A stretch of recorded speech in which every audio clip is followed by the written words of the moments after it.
the truth.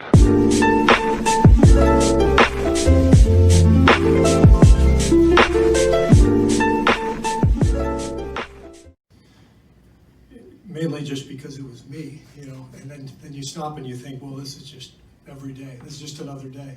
So I was the shiny object yesterday. There was another one today. There'll be a new one tomorrow, and the circus will go on. So it's just strange, but it happened. I did think about last night. I was thinking about my various visits to the White House. I've lived a privileged life and met, I think, the past 5 presidents prior to President Trump.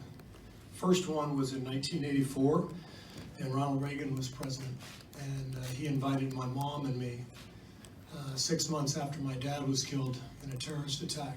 And President Reagan and Vice President Bush invited us into the Oval Office and spent about half an hour with us, thanking us for my dad's service. He was in education, thanking us for my dad's commitment to trying to share American values in the Middle East, trying to promote peace in the Middle East. And all I could think of last night was the contrast of what has happened in 35 years. And there was no regard for whose side you were on politically, political party, anything like that. It was just you were an American, and the office held such dignity and respect, both from the people who were visiting and especially from the people who sat inside it. And it's just sad that it's come crashing down and that we are now living this. And I realized the horse was out of the barn a long time ago on this, but for me personally, this was my experience with, wow, as the office sunken low. And so my hope is that we can find a mature unifier from either party to sit in that chair and try to restore some dignity to the Oval Office again.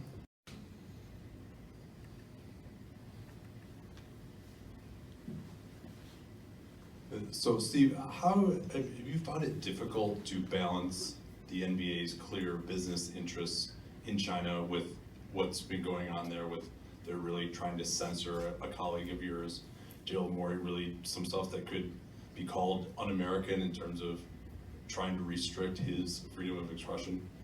It is a absolutely tricky situation for all of us to be in.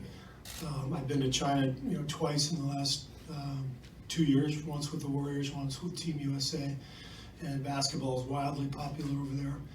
And so, from my perspective, the NBA is doing a lot of great things in terms of helping to unify people in the world. The game itself is a unifier, and I think that's important.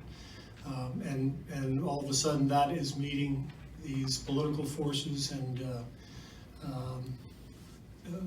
business forces, and we are sort of thrust in the middle of it, and frankly, we don't really know what to make of it. And so we're here.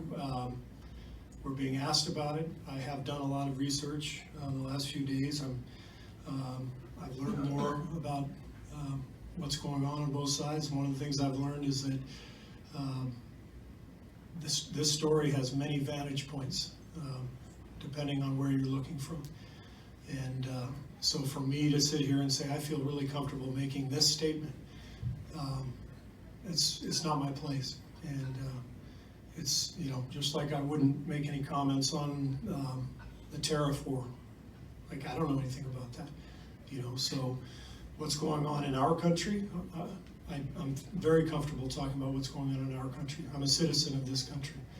It's hard for me to make a comment about something that impacts so many people, different countries, different governments, and not really feeling comfortable being in the midst of it. I think it makes more sense